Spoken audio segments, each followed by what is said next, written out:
Romans chapter 6 and verse 11. ரோமருக்கு எழுதிய நிருபம் 6ஆம் அதிகாரம் 11ஆம் வசனம். அப்படியே நீங்களும் உங்களை பாவத்திற்கு மரித்தவர்களாயும் நம்முடைய கர்த்தராகிய இயேசு கிறிஸ்துவுக்குள் தேவனுக்கென்று பிழைத்திருக்கிறவர்களாகவும் எண்ணிக்கொள்ளுங்கள்.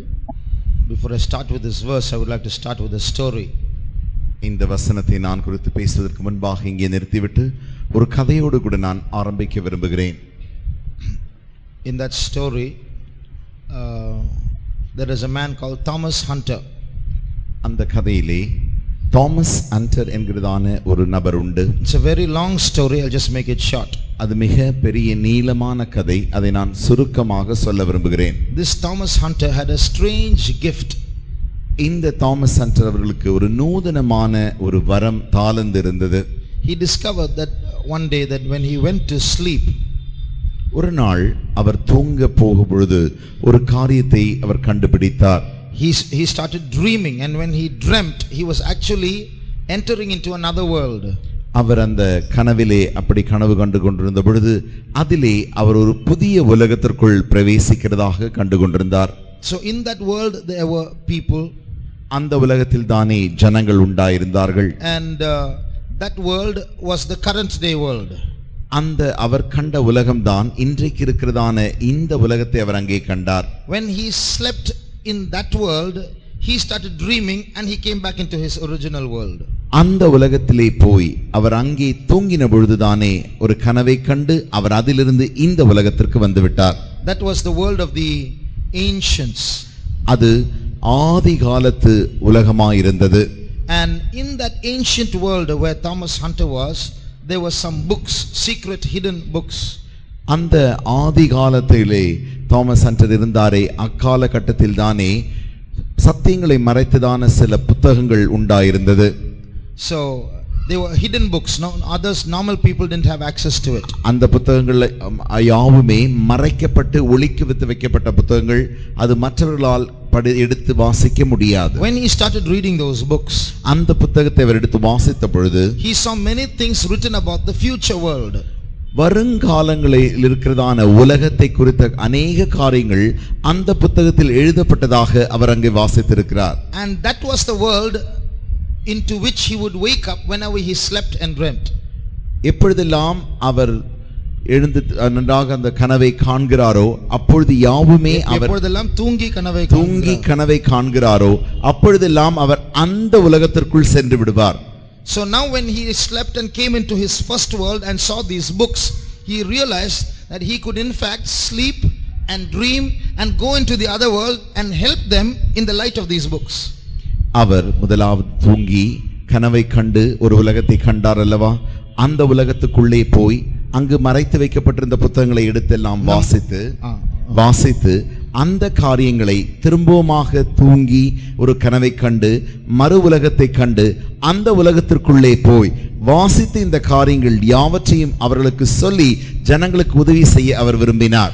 So the story goes back to say how those books started foretelling in that world in which he could sleep and wake up in the other world, some dangers were going to take place, and nobody in the world knew the solution, but he knew the solution. He would sleep, come back into this world, go and open the books and find out in that date what's going to happen, then sleep back, go into that world and solve the problems there. அவர் எப்படி அந்த முதலாவது தூங்கி கனவை கண்டு அந்த மறைத்து வைக்கப்பட்டிருக்கிற புத்தகங்களை எடுத்து வாசித்து அந்த காரியங்கள் யாவுமே இந்த உலகம் இருக்கிறதே அந்த உலகத்திற்கு நடக்க போகிற காரியங்களை முன்னறிவிப்பாய் சொன்ன காரியங்கள் அவைகள் யாவற்றையும் வாசித்துவிட்டு திரும்பவுமாக தூங்கி திரும்பவுமாக கனவை கண்டு அந்த கனவிலே இந்த உலகத்திற்குள் பிரவேசித்து இந்த ஜனங்களுக்கு போய் அவைகள் யாவையும் சொல்லிக் கொடுப்பார். So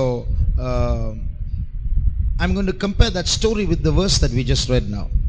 இந்த கதையோடு கூட அவர் வாசித்துதான் நம்ம வாசித்தோமே இந்த வசனத்தை இப்பொழுது நான் ஒப்பிட விரும்புகிறேன். There are two worlds that exist together right now. இப்பொழுதுதானே இரண்டு உலகங்கள் ஒன்றோடு ஒன்றாய் சேர்ந்து அப்படியே இருக்கின்றன. ஒன்றோடு ஒன்றாய் அல்ல, they exist in this world. இந்த உலகத்தில் தானே இரு உலகங்கள் காணப்படுகின்றன. So one is called the world of the living. ஒரு உலகம்தான் இந்த வாழ்கிற உலகம், ஜீவிக்கிறவர்களுடைய உலகம். The second is the world of the dead. இரண்டாவது மரித்தவர்களுடைய உலகம். Now once upon a time we belonged to the world of the dead. ஒரு காலத்தில் நாம் மரித்தவருடைய உலகத்திலே சேர்ந்தவர்களாய் இருந்தோம். The world of the dead, I'm not referring to the world of dead people.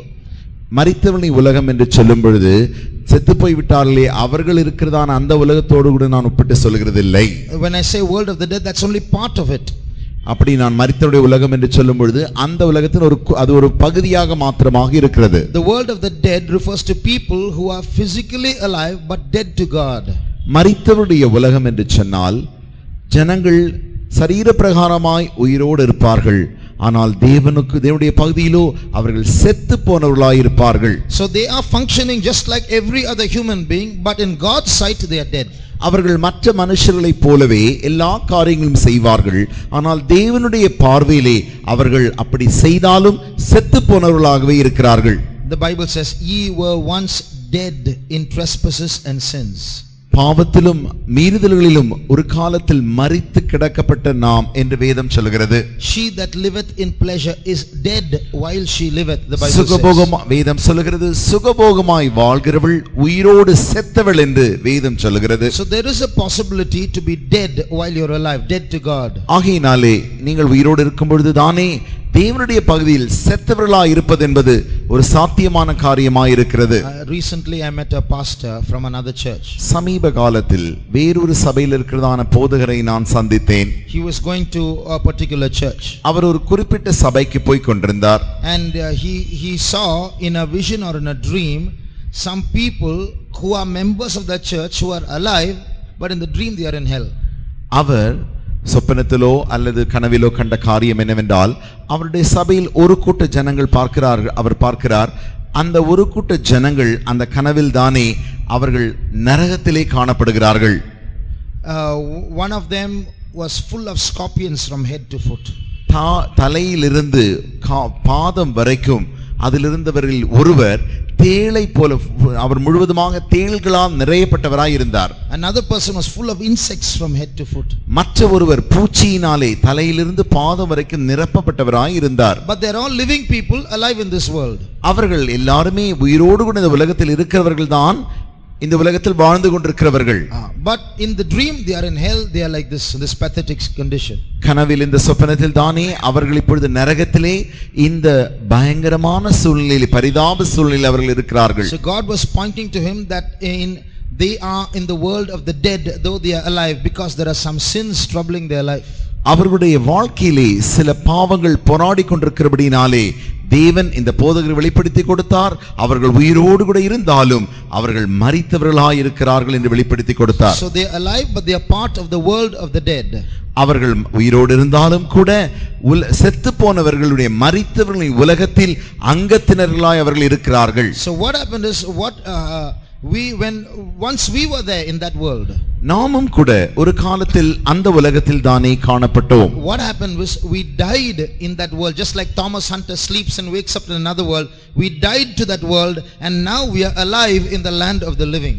எப்படி Thomas Hunter அவர்கள் தூங்கி அந்த கனவிலே ஒரு உலகத்திற்கு போய் அப்படி வந்தார்களோ அதே வண்ணமாக நாம் ஒரு காலத்தில் செத்து போயிருந்தோம், இப்பொழுது நாம் உயிரோடு எழுந்து இந்த உலகத்திற்கு வந்திருக்கிறோம். அந்த உலகத்தில் மரித்து இந்த உலகத்தில் ஜீவனோடு வந்துவிட்டோம். அந்த உலகத்திலிருந்து மரித்து இந்த உலகத்திற்கு ஜீவனோடு கூட வந்திருக்கிறோம். So that's what this verse says. Now that you have come alive, reckon yourself dead to that world but alive to God in this world. ஆகையினால் தான் இந்த வசனம் சொல்லுகிறது, அப்படியே நீங்களும் உங்களை பாவத்துக்கு மரித்தவர்களாகவும் நம்முடைய கர்த்தராகிய இயேசு கிறிஸ்துவுக்குள் தேவனுக்கென்று பிழைத்திருக்கிறவர்களாகவும் எண்ணிக்கொள்ளுங்கள். So dead to sin in that world and alive to God in this world. அந்த உலகத்திலே பாவத்திற்கு மரித்தவர்களாகவும் இந்த உலகத்திலே தேவனுக்கென்று பிழைத்திருக்கிறவர்களாகவும் எண்ணிக்கொள்ளுங்கள். So now we are in the world of the living. இப்பொழுது நாம் ஜீவிக்கிறவருடைய உலகத்தில் இருக்கிறோம். Now just like Thomas Hunter was given this strange gift, the ability to go into that world and come into this world through sleep.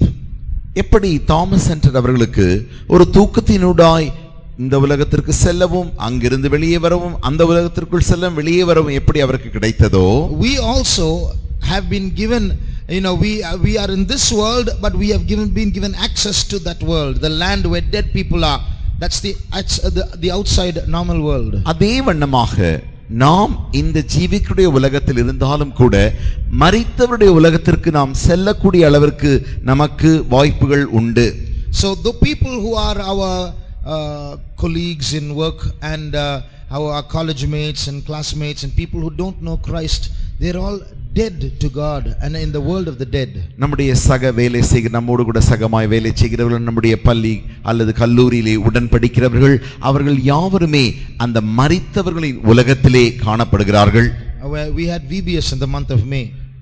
நமக்கு மே மாதத்திலே விடுமுறை வேதாகம பள்ளி நடைபெறுகிறது. One small girl who attended the VBS for the first time. ஒரு சிறுமி இந்த விடுமுறை வேதாகம பள்ளிக்கு முதல் முறையாய் வந்து பங்கேற்றாள். So she had flowers in her hair, her fingers had polish on them and she was having jewelry. தலையிலே அவள் நன்றாக பூ வைத்து தன்னுடைய நகத்திற்கெல்லாம் நக பாலிஷ் போட்டு நன்றாக நகைகளை எல்லாம் அணிந்தவள் வந்திருந்தாள். She said, brother, I saw a vision. அவள் வந்து சொன்னாள், பிரதர், நான் இப்பொழுது ஒரு சொப்பன தரிசனம் பார்த்தேன். The topic of these 5 days of VBS was heaven and hell. இந்த விடுமுறை வேதாகம பள்ளியின் தலைப்பு என்னவென்றால் பரலோகமும் நரகமும். So she said, I saw myself in a black box. அவள் சொன்னாள், அந்த சொப்பனத்தில் தானே, அந்த தரிசனத்தில் தானே நான் ஒரு கருப்பு பெட்டிக்குள் இருப்பதாக என்னை நான் காண்கிறேன். And I saw worms and insects going over me. எனக்கு மேலாக புழுக்களும் பூச்சிகளும் ஊறிக்கொண்டு போகிறதை நான் காண்கிறேன். But then I cried out to God. அப்பொழுது நான் தேவனை நோக்கி அழுது கெஞ்சினேன். But I saw my brother. என்னுடைய சகோதரனை பார்த்தேன். And he was in fire. என்னுடைய சகோதரன் நெருப்பிலே அக்னியிலே கிடக்கிறான். And he's burning and he's in pain and in agony. வேதனையிலும் அவன் அந்த வேதனையை தாங்க முடியாமல் அங்கே அவன் அலறிக் கொண்டிருக்கிறான். But he didn't know how to cry for help.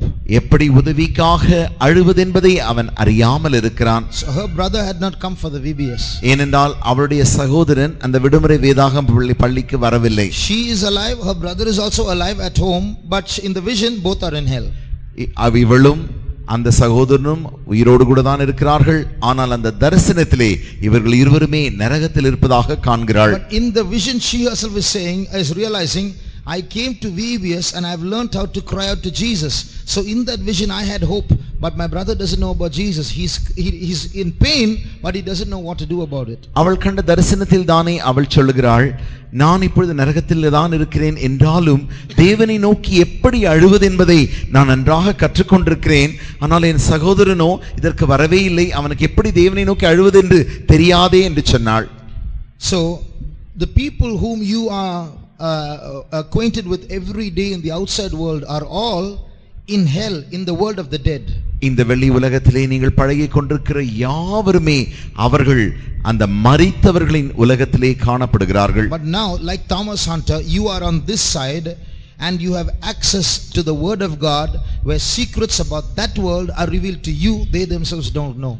Thomas ஹண்டரை போல நீங்கள் இப்பொழுது இந்த உலகத்திற்கு, ஜீவிக்கிற உலகத்திற்கு வந்திருக்கிறீர்கள். அந்த மரித்தவர்களின் உலகத்திலே அவர்களுக்கு என்னவென்று தெரியாதே அந்த காரியங்கள் யாவுமே உங்களுக்கு ஜீவிக்கிற இந்த உலகத்தில் தானே தேவனுடைய வார்த்தை கொடுக்கப்பட்டிருக்கிறது. For example, you know very well that most of those who are with you are on the road to hell. They don't. உங்களுக்கு எல்லாரும் உதாரணமாக சொன்னபோனால் உங்கள் எல்லாருக்கும் தெரிந்த காரியம், உங்களோடு கூட வேலை செய்கிற பழகுற அநேகர் யாவருமே அவர்கள் நரகத்திற்கு போய் கொண்டிருக்கிறார்கள் என்று அவர்களுக்கு தெரியாது, ஆனால் உங்களுக்கு தெரியும் அல்லவா? You know that they are all going to the road to hell, and after their death they are going to stand before God to face judgment, and they are accountable to God. உங்களுக்கு தெரியும் அவர்கள் யாவருமே நரகத்தை நோக்கி போகிற அந்த சாலையில் தான் போய் கொண்டிருக்கிறார்கள். அங்கே போய் அவர்கள் மரித்து தேவனுக்கு முன்பாக நியாய தீர்ப்பை அவர்கள் சந்திக்க வேண்டும் என்று நீங்கள் அறிந்திருக்கிறீர்கள். Like Thomas Hunter, you have access to God's books, where you realize the second coming of Jesus is very close. They don't know. You know they are going to get trapped in the hands of the Antichrist, but they don't know.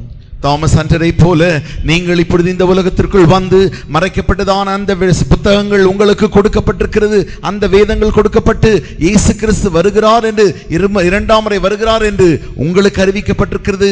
நீங்கள் தெரிந்திருக்கிறீர்கள். ஆனால் அவர்களோ அதை அறியாமல் இருந்து கொண்டிருக்கிறார்கள். அவர்களை போய் காண்பதற்கு உங்களுக்கு வாய்ப்புகள் உண்டு.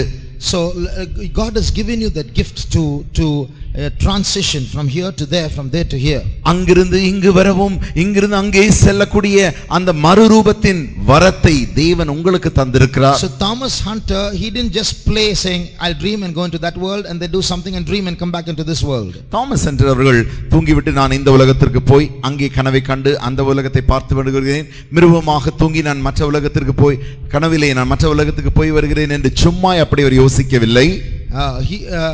He realized that he had powers and he had responsibilities and he had a commission because the whole world, the survival of the world depended on him now. அவருக்கு இப்பொழுது இந்த முழு உலகத்தின் இந்த உலகம் ஜீவிக்க வேண்டுமே ஆகில் இந்த உலகத்தின் கடமைகள், இந்த உலகத்தில் செய்ய வேண்டிய பொறுப்புகள், உத்தரவாதங்கள் தனக்கு தான் கொடுக்கப்பட்டிருக்கிறது என்பதை அவர் நன்றாக உணர்ந்தவராயிருந்தார். In the modern world, one scientist had invented a virus which could kill the whole world in 3 weeks, and he started threatening the whole world saying, give me the power to control the world or else I'll kill everybody in 3 weeks. நவீன உலகத்திலே ஒரு விஞ்ஞானிக்கு திடீரென்று அவர் கண்டுபிடித்த காரியம் என்னவென்றால், ஒரு virus ஒரு காரியத்தை கண்டுபிடித்து அதன் மூலமாக முழு உலகத்தையும் 3 வாரத்திற்குள் முழு உலகத்தில் வாழ்கிற யாவரையும் அழித்து போடக்கூடிய அந்த திறன் அவருக்கு உண்டாயிற்று. ஆகினால் அவர் சொன்னார், இந்த முழு உலகத்தையும் நான் ஆளும்படிக்கு அந்த கட்டை அந்த ஆளுகையை எனக்கு தாருங்கள், தராத பட்சத்தில் நான் இந்த முழு உலகத்தையும் அழித்து போடுவேன் என்று சொன்னார். At this time, Thomas Hunter, when he saw that the world is in danger, he sleeps and goes back into the other world, opens the books and finds the solution or the chemicals that can kill this virus and dreams and comes back into the other world. அந்த சூழ்நிலையில் தானே Thomas Hunter அவர்கள் உடனடியாக தூங்கி மறுபடியும் கனவை கண்டு இந்த உலகத்திற்குள் போய் அங்கே வாசித்து இந்த வைரஸை கொல்லுவதற்கான என்னென்ன காரியங்கள் கிடைக்கும் என்பதை கண்டுபிடித்து அதை கொண்டு வந்து இந்த உலகத்திலே அவர் செலுத்தக்கூடியவராயிருந்தார். So like that, God has given us so many solutions where the people in the world of the dead, their problems can be solved. அதே வண்ணமாக இந்த மரித்தவருடைய உலகத்தில் இருக்கிற அநேகருடைய பிரச்சனைகளை தீர்க்கக்கூடிய அந்த தீர்வுகளை தேவன் நமக்கு இந்த உலகத்தில் தந்து கொண்டிருக்கிறார். But there is one thing very important that we have to be careful about. ஆனால் நாம் கவனமாய் இருக்க வேண்டிய ஒரு காரியம் உண்டு. I was listening to an interview recently. சமீப காலத்தில் ஒரு கலந்தாய்வை நான் கேட்க நேரிட்டது. In that interview, a young girl had gone to a city which was very, very worldly and sinful. அந்த கலந்தாய்வில் தானே ஒரு சிறுமி மிக மிக பாவம் நிறைந்ததான ஒரு உலகத்திற்குள்ள ஒரு பட்டணத்திற்குள்ளாய் அவள் அனுப்பப்பட்டாள். That whole city was steeped in sinful games. அந்த முழு பட்டணமுமே பாவம் நிறைந்ததான விளையாட்டுகளோடு கூட பாவங்கள் நிறைந்த காரியத்தை அவர்கள் செய்து கொண்டிருக்கிறதை அவள் கண்டாள். So the interviewer asked her, how do you like this place? அப்பொழுது அந்த கலந்தாய்விலே கேள்வி கேட்கிறதான அவர் அந்த பெண்ணை பார்த்து கேட்டார், இந்த பட்டணத்தை குறித்து நீ என்ன நினைக்கிறாய்? She said, I like this place very much because it's full of energy. அவள் சொன்னாள், அந்த தேசத்தில் சக்திகள் நிறைந்திருக்கிறபடினாலே எனக்கு அந்த தேசம் பிடித்திருக்கிறது என்று அவள் சொன்னாள். What energy is she talking about? அவள் எந்த சக்தியை குறித்து பேசுகிறாள்? People are so lively in sinful things. பாவமான காரியங்களில் ஜனங்கள் நன்றாக வாழ்ந்து தெளிந்தவர்களாய் இருக்கிறார்கள். So that's the energy that she is talking about. அந்த சக்தியை தான் அவள் பேசிக் கொண்டிருக்கிறாள். But in the world of the dead there is an energy. மரித்தவருடைய அந்த உலகத்தில் தானே ஒரு சக்தி காணப்படுகிறது. It's a powerful energy. அது வல்லமை நிறைந்த சக்தியா இருக்கிறது. So when Thomas Hunter goes into that world, in other words, when you go into that world with solutions, remember that energy can go and hurt you also and suck you into it also. Thomas Hunter அவர்களை போல நீங்களும் கூட இந்த உலகத்திற்குள் போகும் பொழுது அந்த சக்தியானது வல்லமை நிறைந்த சக்தியா இருந்தபடினாலே அதை உங்களையும் கூட தாக்கக்கூடியதாக இருக்கும் என்பதை நீங்கள் நினைவில் வைத்துக் கொள்ளுங்கள். So in the world of the dead, they are not just all still people, there is an energy there, a wrong kind of energy. ஆகையினாலே மரித்தவர்களுடைய உலகத்திலே போனால் ஏதோ அவர்கள் பிணங்களைப் போல அப்படியே சும்மா இருப்பது போல அல்ல, அவர்களுக்குள்ளே ஒரு தவறான சக்தி காணப்படுகிறது. So when you Just like Thomas Hunter, you must realize that God has invested powers in you also to go from the world of the living into the world of the dead, so you can save so many who are headed for hell. Thomas Hunter இவர்களைப் போல தேவன் உங்களுக்கும் வல்லமை தந்திருக்கிறார். அதன் மூலமாக இந்த ஜீவிக்குடைய உலகத்திலிருந்து நீங்கள் மரித்தவருடைய உலகத்திலே போய் அநேகரை காப்பாற்றி கொண்டு வரும்படியாக. So to prevent yourself from being sucked into the energies of that wrong world, அந்த தவறான உலகத்திலே மரித்தவருடைய உலகத்தின் அந்த தவறான சக்தியிலிருந்து உங்களை நீங்கள் காத்துக்கொள்ளும்படியாக, I just want to give you keep 3 points in mind. 3 காரியங்களை உடைய மனதில் வைத்துக் கொள்ளும்படி நான் விரும்புகிறேன். See, now after this, just like Thomas Hunter slept and went into the next world, after this VBS is over, you are going to go into that world now. எப்படி Thomas Hunter அவர்கள் தூங்கிவிட்டு அந்த கனவிலே மற்ற உலகத்திற்கு போனார்களோ அதே வண்ணமாக இந்த கூட்டம் முடிந்த பிறகு நீங்களும் கூட அந்த உலகத்திற்குள்ளாய் போக போகிறீர்கள். So when you go into that world, the world of the dead, நீங்கள் அந்த மரித்தவருடைய உலகமாகிய அந்த உலகத்திற்குள் செல்லும் பொழுது keep 3 things in mind. 3 காரியங்களை உங்களுடைய மனதில் நீங்கள் வைத்துக் கொள்ளுங்கள். 1, முதலாவது காரியம், see, Thomas Hunter can sleep in this world and wake up in that world, sleep in that world and wake up in this world, but which world does he belong to? பாருங்கள், Thomas Hunter அவர்கள் தூங்கி இந்த உலகத்தில் தானே தூங்கி அந்த உலகத்திலே முழிக்கிறார்கள், அந்த உலகத்தில் தானே தூங்கி இந்த உலகத்தில் முழிக்கிறார்கள். இப்பொழுது எந்த உலகத்திலே தாமஸ் ஹண்டர் அவர்கள் சொந்தமாயிருக்கிறார்கள்? So he woke up in the modern world only to help it. He had a commission there, but he belonged to the world of the ancients. அவர் அந்த நவீன உலகத்திலே விழித்ததின் காரணமே தனக்கு கொடுக்கப்பட்டதான வேலையை நிறைவேற்றும்படியாக மாத்திரமே, மாறாக அவர்கள் எப்பொழுதுமே இந்த உலகத்தில் தான் இருந்தார்கள். So 1, don't forget that you belong to the land of the living. நீங்கள் ஜீவனுள்ளோர் உலகத்துக்கு சேர்ந்தவர்கள் என்பதை ஒரு காலம் மறந்து போக கூடாது. அதன் முதலாவது காரியம். So when you go back home, ஆகையினாலே நீங்கள் வீட்டிற்கு திரும்பி செல்லும் பொழுது, go back to college, உங்களுடைய கல்லூரிக்கு திரும்பி செல்லும் பொழுது, go back to your hostel, உங்களுடைய விடுதிக்கு நீங்கள் திரும்பி செல்லும் பொழுது, when you go back to work, உங்களுடைய வேலைக்கு நீங்கள் செல்லும் பொழுது, don't forget you belong to this world, the land of the living. இந்த உலகமாகிய ஜீவனுள்ளோர் உலகத்திலே நீங்கள் எப்பொழுதும் அதற்கே சொந்தமானவர்கள் என்பதை ஒரு காலம் மறந்து போக கூடாது. So when you are conscious of that, you'll be very careful about what you do. அந்த காரியம் எப்பொழுதுமே உடைய நினைவில் இருக்குமே ஆகில் நீங்கள் என்ன செய்ய வேண்டும் என்பதிலே கவனமாயிருப்பீர்கள். Secondly, இரண்டாவதாக, don't forget that you are a stranger in that world. இரண்டாவது காரியம், அந்த உலகத்திற்கு, அந்த செத்தவர்களின் உலகத்திற்கு நீங்கள் ஒரு அந்நியர் என்பதை மறந்து போக கூடாது. So although you work in the world, you study in the world, and there are friends all around you who belong to the world, don't forget you don't belong there. அங்கே நீங்கள் போய் அந்த உலகத்திலே வேலை செய்கிறீர்கள், அந்த உலகத்தில் தானே படிக்கிறீர்கள், அந்த உலகத்திலே உங்களுக்கு சிநேகிதர்கள் அநேகர் இருந்தாலும் கூட நீங்கள் மறந்து போகவே கூடாது.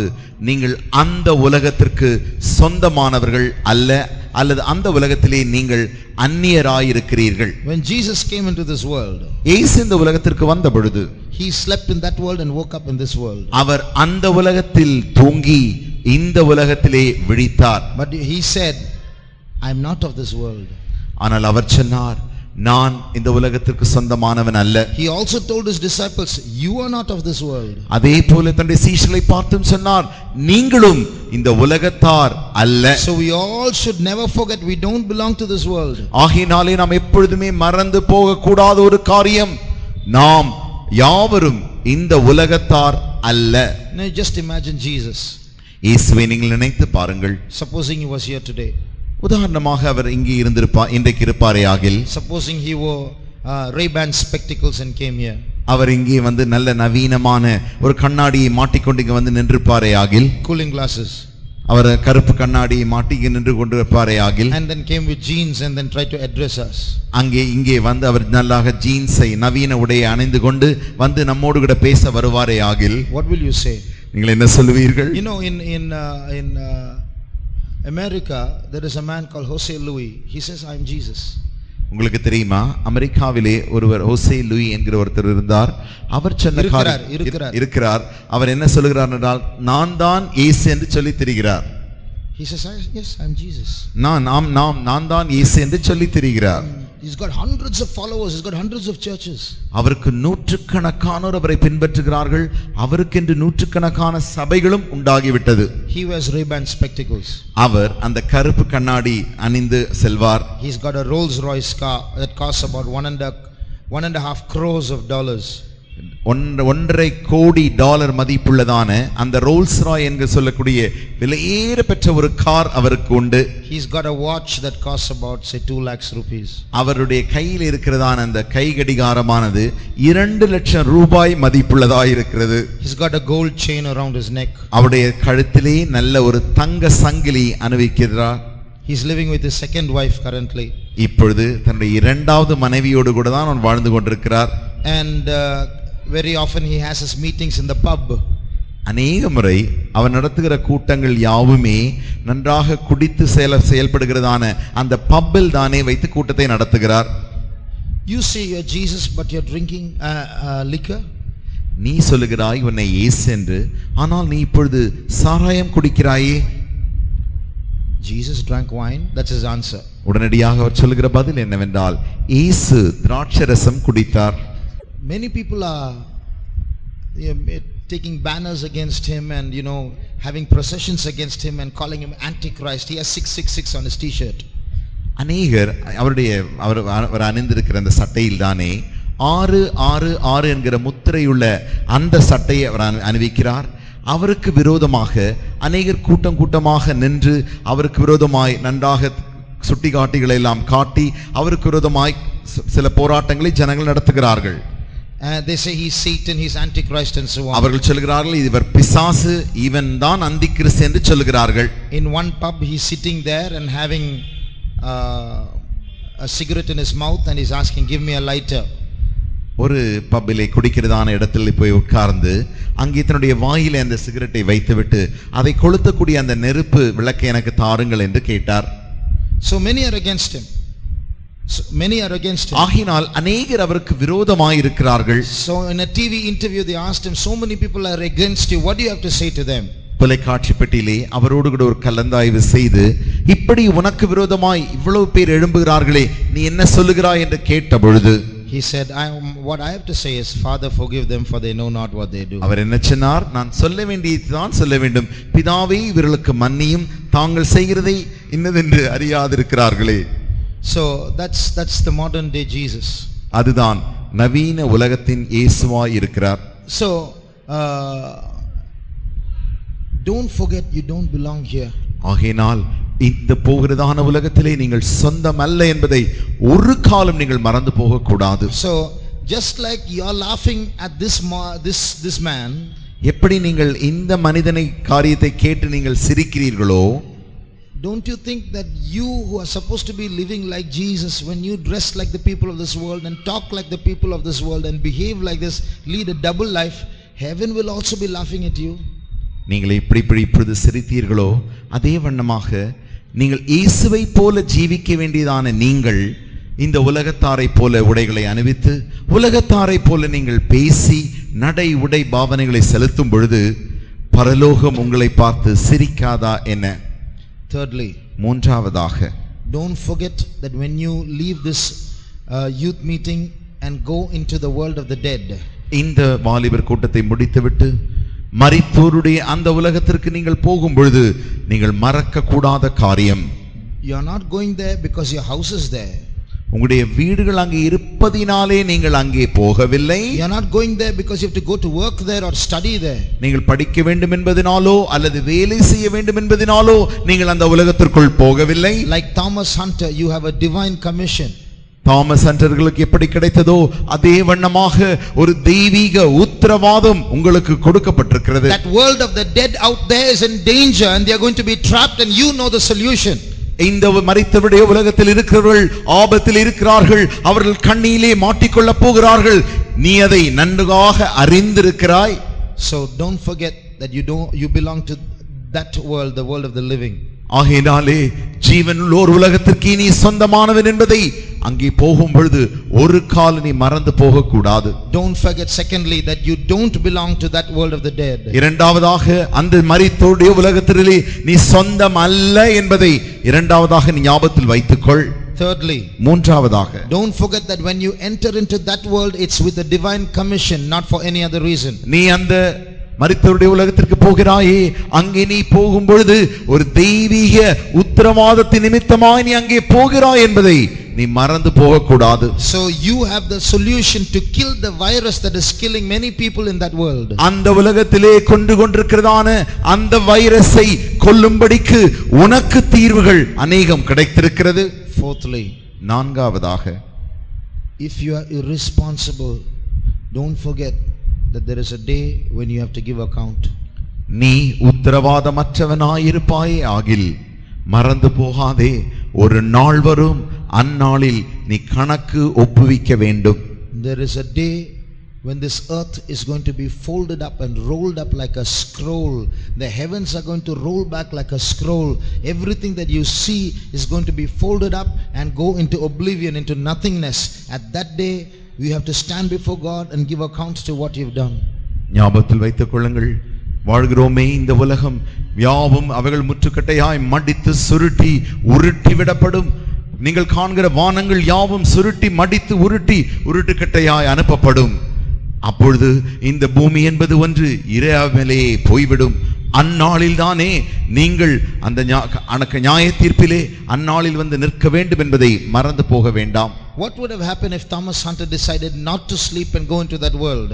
தாமஸ் ஹண்டர் அவர்கள் இங்கே தூங்கி அந்த உலகத்திலே போகாமல் இருந்திருந்தால் என்ன நடந்திருக்கும்? What would have happened when Jesus came down and went into Peter's house day one, or Lazarus's house, and saw a television set and then just change the channel, I want to see that program?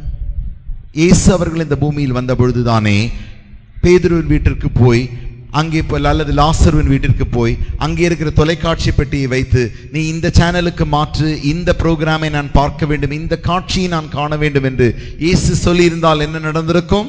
One day a servant of God, I met a servant of God who was a slave to rock music. ஒரு நாள் இந்த rock music என்று சொல்கிறதான அந்த இசைக்கு அடிமையா இருந்த ஒரு தேவனுடைய ஊழியக்காரனை நான் சந்தித்தேன். But God saved him and anointed him and brought him to our ministry. He is still in the ministry. தேவன் அவரை இரட்சித்தார், அபிஷேகித்தார், இன்றைக்கு ஊழியத்தில் கொண்டு வந்தார், இன்றைக்கு அவர் ஊழியத்தில் இருக்கிறார். I was listening at that time to a tape where a man of God was giving a seminar on the evils of rock music. இந்த இப்படிப்பட்டதான இந்த ராக் இசையினுடைய தீமைகளை குறித்து அப்படி நாங்கள் பேசிக்கொண்டிருக்கும் பொழுதுதானே ஒரு தேவனுடைய ஊழியக்காரர் என்னென்ன தீமைகள் இந்த இசையினால் வரும் என்பதை பிரசங்கமாக செய்து கொண்டிருந்தார். In the tape he was preaching. அவர் அது ஒரு டேப்பிலே பிரசங்கமாய் சொல்லிக் கொண்டிருந்தார். So he was giving samples of music pieces here now and then. See, listen to this music, listen to that music, and so on. அவர் அப்படி அந்த டேப்பில் தானே அவர் பிரசங்கம் செய்து கொண்டிருந்த பொழுது அதிலே பல உதாரணங்களை கொடுத்து இந்த இசையை கேளு பாருங்கள், இந்த குறிப்பிட்ட இசையை கேளுங்கள், இதில் என்ன நடக்கிறது என்றெல்லாம் அப்படி உதாரணங்களை எடுத்து அவர் விளக்கி சொன்னார். Listen to these words, listen to that music in the background. இந்த அவர் பாடுகிற இந்த வார்த்தைகளை கேளுங்கள், அவர்கள் வாசிக்கிற இந்த இசையை கவனியுங்கள் என்று சொல்லி உதாரணங்களை தந்தார். So he was giving commentaries on that, the preacher. அந்த பிரசங்கியானவர் அந்த காரியங்களை குறித்துதான பல வர்ணனைகளை வர்ணித்து சொன்னார். That time this brother came. அப்பொழுதுதானே இந்த சகோதரன் உள்ளே வந்தார். And he said, can you play that again? அப்பொழுது அவர் சொன்னார், மறுபடியுமாக நீங்கள் இதை திரும்பமாக திருப்பி அந்த டேப்பை நீங்கள் போடுங்கள் என்று சொன்னார். I switched off. I said, go from here, I won't play that again. உடனடியாக நான் அதை நிறுத்திவிட்டு சொன்னேன், அந்த ஊழியக்காரத்தில் இங்கிருந்து நீங்கள் போய்விடுங்கள், மறுபடியுமாக நீங்கள் கேட்கவே கூடாது. Because the old music was pulling him again. ஏனென்றால் அந்த பழைய இசை இப்பொழுது அவரை திரும்பமாக ஈர்க்க ஆரம்பிக்கிறது. So there are energies in the world of the dead that can pull you and make you forget that you are here on a divine commission. ஆகையினாலே அந்த செத்தவருடைய உலகத்திலே சில சக்திகள் உண்டு, அவைகள் யாவுமே உங்களுக்கு தெய்வீக உத்தரவாதத்தோடு நீங்கள் இங்கே வந்திருக்கிறீர்கள் என்பதை உங்களை மறக்க செய்யும்படி அவைகள் உங்களை தாக்கக்கூடியதாய் இருக்கிறது. Shall we close our eyes? நானுடைய கண்களை மூடுவோமா? Do you know that you have been called here? You didn't just come here. உங்களுக்கு தெரியுமா, நீங்கள் ஏதோ தற்காலிகமாக இங்கு வந்து விடவில்லை. நீங்கள் இங்கே வரும்படி தேவனால் அழைக்கப்பட்டிருக்கிறீர்கள். God has a divine purpose about you. உன்னை குறித்து தேவனுக்கு ஒரு தெய்வீக நோக்கம் உண்டு. You have access to those books that others don't have access to. மற்றவர்களுக்கு காண முடியாத அந்த புத்தகங்களை உன்னால் காணக்கூடிய அளவிற்கு உனக்கு வாய்ப்புகள் உண்டு. When we say books, it's not just the Bible. புத்தகம் என்று சொல்லும் பொழுது, புத்தகங்கள் என்று சொல்லும் பொழுது வேதம் மாத்திரமல்ல. God has given you the Bible and many revelations from the Bible. தேவன் உனக்கு வேதத்தை தந்தது மாத்திரமல்ல, அதோடு கூட வேதத்திலிருந்து அநேக வெளிப்படுத்தல்களையும் தந்திருக்கிறார். So many are reading the Bible but they don't know what you know. அநேகர் வேதத்தை வாசிக்கிறார்கள், ஆனால் உனக்கு தெரிந்த காரியங்கள் யாவும் அவர்களுக்கு தெரிகிறதில்லையே. What are you doing with those secrets? அந்த ரகசியங்கள் உனக்கு மாத்திரம் கிடைக்கிறதே, அதை வைத்து நீ என்ன செய்கிறாய்? What are you going to do to help your brothers who are in danger in that world of the dead? அந்த மரித்தவர்கள் உலகத்திலே உன்னுடைய சகோதரர்கள் இருக்கிறார்களே, அவர்கள் ஆபத்தில் இருக்கிறார்களே, அவர்களை விடுவிக்கும்படிக்கு நீ என்ன செய்ய போகிறாய்? What if Thomas Hunter goes into that world of the dead and instead of solving the problems joins and has fun with them? Thomas ஆண்டர் அவர்கள் அந்த உலகத்திலே போய் அவர்களுக்கு பிரச்சனைகளை தீர்க்குவதற்கு மாறாக அவர்களோடு கூட நன்றாக களி கூர்ந்திருந்தால் என்ன நடந்திருக்கும்? If you go to your friends and instead of telling them the gospel, you are laughing and playing and sharing jokes with them, that's what you are doing. நீ அந்த மரித்தோருடைய உலகத்திலே போய் உன்னுடைய நண்பர்களுக்கு நீ சுவிசேஷத்தை சத்தியத்தை அறிவிப்பதற்கு மாறாக நீ அவர்களோடு கூட போய் நின்று நன்றாக கேலி கூத்துகளை பேசி அவர்களோடு கூட நீ நன்றாக சிரித்து மகிழ்கிறாயே. If when that virus kills them, it will kill you also. அவர்களை அந்த வைரஸ் அழிக்கும் பொழுது நீ அவர்களோடு கூட இருக்கிறபடினால் உன்னையும் அது அழித்து விடும். You have the solution to kill the virus, but the virus is going to kill you. உனக்கு அந்த வைரஸை கொல்லக்கூடிய தீர்வுகள் உனக்கு இருக்கும் பொழுது நீ அதை செய்யாத பட்சத்தில் அவைகள் உன்னை அழித்து போடுகிறது. 1 minute, let us surrender to the Lord. ஒரு நிமிடம் நாம் கர்த்தரிடத்திலே ஒப்பு கொடுப்போமாக. Let's renew our citizenship in this world. இந்த உலகத்தில் தானே நமக்கு இருக்கிற அந்த பிரஜையை நாம் குடியுரிமையை புதுப்பிப்போமாக. You have been called with a divine commission. தெய்வீக உத்தரவாதத்தோடு கூட நாம் அழைக்கப்பட்டிருக்கிறோம். You are going to go back not as a student in a college or as an employee in a company. நீங்கள் திரும்பமாக ஒரு கல்லூரியிலே அந்த மாணவியாக அல்ல நீங்கள் போகிறது, அல்லது ஒரு கம்பெனியிலே வேலை செய்கிற ஒரு நபராக அல்ல நீங்கள் அங்கே போகிறது. You are going into the world as a servant of God. நீங்கள் அந்த உலகத்திலே தேவனுடைய ஊழியராய் செல்கிறீர்கள். You are going into this world with a great responsibility on your shoulder. உன்னுடைய தோளிலே ஒரு பெரிய உத்தரவாதத்தோடு கூட நீ அந்த உலகத்திற்குள் போய் கொண்டிருக்கிறாய். Those who will submit, lift up both your hands. யாரெல்லாம் ஒப்பு கொடுக்கிறீர்களோ உங்களுடைய இரு கரத்தையும் உயர்த்துங்கள். Realize who you are. யார் என்று நீங்கள் அறிந்து கொள்ளுங்கள். Realize what damage you can cause to the kingdom of God when you become irresponsible. நீ உத்தரவாதமற்றவனாய் மாறும் பொழுது எவ்வளவு நீ தேவனுடைய ராஜ்யத்திலே ஆபத்தை உண்டாக்குறாய் என்பதை ஞாபகத்தில் வைத்துக்கொள். How much loss you are creating for the kingdom of God when you fail to do your duties. உன்னுடைய உத்தரவாதத்தை உன்னுடைய கடமைகளை நீ இந்த உலகத்தில் செய்யாத பட்சத்திலே தேவனுடைய ராஜ்யத்திற்கு எவ்வளவு நஷ்டத்தை நீ கொண்டு வருகிறாய். How many souls are going to hell simply because you feel shy, simply because you don't just feel like telling the gospel? நீ அந்த உலகத்திலே போய் நீ சுவிசேஷத்தை சொல்லாத பட்சத்தில், சொல்லுவதற்கு வெட்கப்படுகிற பட்சத்தில் எவ்வளவு ஆத்துமாக்கள் அழிந்து போகிறது. Let's renew our dedication to the Lord. தேவனுடைய மத்தியிலே தேவனுக்கென்று நாம் செய்கிற பிரதிஷ்டையை மறுபடியுமாய் நாம் புதுப்பிப்போமாக. I am a citizen of the kingdom of heaven. நான் பரலோக ராஜ்யத்தின் குடியுரிமை பெற்றவனாய் இருக்கிறேன். Jesus is telling you. இயேசு உன்னை பார்த்து சொல்லுகிறார், behold, I am sending you as sheep amongst wolves. இதோ நான் உன்னை நரிகளின் ஓநாய்களின் மத்தியிலே ஆட்டை போல அனுப்புகிறேன். Be therefore wise as serpents and harmless as doves. ஆகையினாலே நீ புறாவை போல கபடற்றவர்களாகவும் பாம்பை போல வினாவுள்ளவர்களாகவும் இருக்க வேண்டும். Preach the gospel to every creature.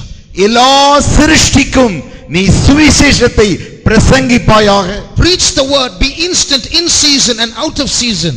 நீ இந்த தேவனுடைய வார்த்தையை எப்பொழுது காலம் கிடைத்தாலும் கிடைக்காவிட்டாலும் எப்பொழுது நீ பிரசங்கம் செய்து கொண்டே இருக்க வேண்டும். Go ye and disciple all nations. நீ ஜாதிகள் யாவரையும் நீ போய் சீஷராக்கு. Lift up both your hands. இரு கரங்களை உயர்த்துவாயாக. May the Lord take away our laziness. நம்முடைய அந்த சோம்பலை தேவன் எடுத்து போடட்டும். May the Lord kill our shyness. நம்முடைய வெட்கத்தை தேவன் கொன்று போடட்டும். May the Lord put to death our fear. நம்முடைய பயத்தை தேவன் சாகடிக்கட்டும். I am a servant of Jesus. நான் இயேசுவின் ஊழியன். I am a servant of Jesus. நான் இயேசுவின் ஊழியன். And I am going to go into the world and tell others about Jesus. நான் அந்த உலகத்திற்கு போய் மற்றவர்களுக்கு இயேசுவை குறித்து சொல்ல போகிறேன். 2 minutes, let's give room to the Spirit of God. 2 நிமிடம் நம்ம கர்த்தருடைய ஆவியானவருக்கு இடம் கொடுப்போம். God wants to give us an anointing to take away that shyness. தேவன் நமக்கு ஒரு அபிஷேகத்தை தந்து அந்த வெட்கத்தை தூக்கி எறிய விரும்புகிறார். God wants to give an anointing that takes away that fear. தேவன் நமக்கு ஒரு அபிஷேகத்தை தந்து அதன் மூலமாய் பயத்தை தூக்கி எறிய விரும்புகிறார். God wants to give us an understanding about our divine call. தெய்வீக அழைப்பை குறித்ததான சரியான ஒரு புரிதலை அறிவை தேவன் நமக்கு தர விரும்புகிறார். 2 minutes, let the Spirit of God control you. 2 நிமிடம் ஆவியானவர் தாமே தன்னுடைய கட்டுக்குள் உன்னை கொண்டு வரட்டும். Let him touch your body. அவர் உன்னுடைய சரீரத்தை தொடட்டும். Let him touch your emotions. அவருடைய எழுச்சிகளை தொடட்டும். Let him touch your mind. அவருடைய மனதை தொடட்டும்.